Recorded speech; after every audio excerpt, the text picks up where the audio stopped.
Hello everyone, a greeting from Rome, Italy. At my back you can see one of the most iconic monuments of Rome, the Colosseum, or more properly known as the Amphitheatrum Flavium. If you draw a few lines, some arcs, and especially this inclined line, all of you recognize this is Colosseum. But do you know why this monument has this shape? Did it ever have this shape? Actually, the monument was built with several concentric elliptical walls. This is the external wall, partially damaged as you see. It's a really imponent construction. This is the internal wall of Colosseum. It has been less damaged and it is in fact still here. It was constructed from 72 Annus Domini under Vespasianus Imperator and completed in 80 by Tito Imperator.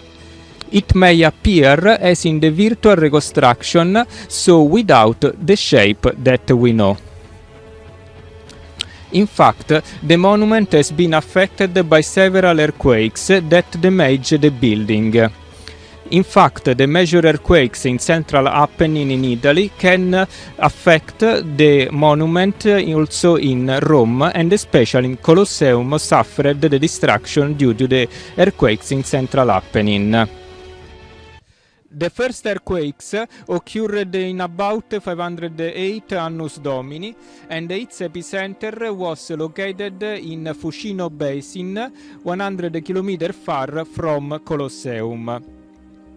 The time of occurrence of these earthquakes is a bit uncertain because at that time there were no instrumentation to record a seismic event. The earthquake parameters are retrieved by paleosismological investigation in Fucino Basin and by historical studies.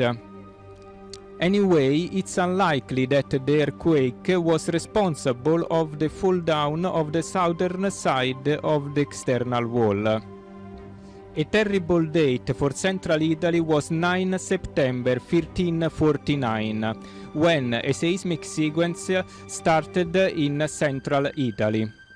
On this date, at least 4 larger earthquakes struggled central Italy, and likely caused the fall down of the southern side of external wall of Colosseum. The INGV CPTI 15, the parametric catalog of historical earthquakes from 1000 to 2020, provide an estimation of magnitude and epicenter of these earthquakes, and the moment magnitude are estimated to be 6.3 and 6.8. Their epicenter was located in the border between Lazio and Abruzzi, close to the Salto Lake in Reatino area.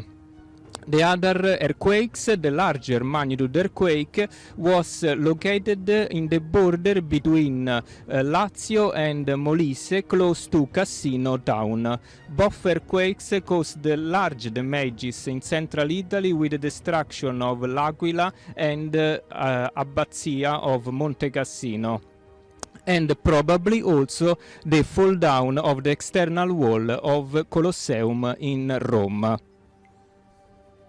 In medieval era, the Colosseum was also abandoned and used as a source of precious material to construct other monuments in Rome, further damaging the building. Another devastating earthquake occurred on 14 January 1703 in central Italy, close to Norcia, and the estimated magnitude was 6.9. This earthquake probably further damaged the external wall of Colosseum, giving the final shape of the monument as we know today. Finally, another important factor that probably play a major role in the response of the Colosseum to the shaking caused by the earthquakes is the underground geology.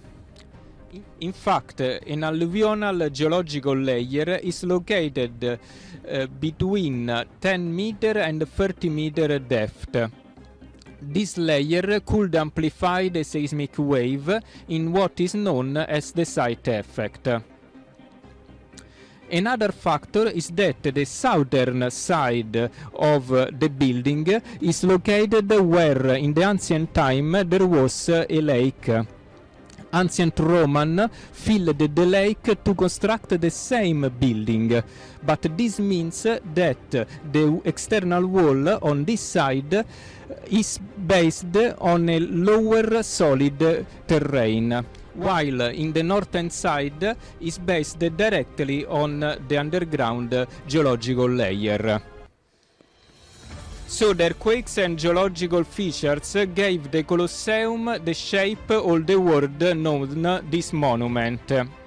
This underlines how much is important to study the earthquakes, the natural hazard associated with them, and how difficult it can be to estimate a realistic risk considering the local features of the soil where construction are made. I hope this short video found your interest and I thank you so much to follow it. I wish you an absolutely wonderful day. Thank you so much for your attention.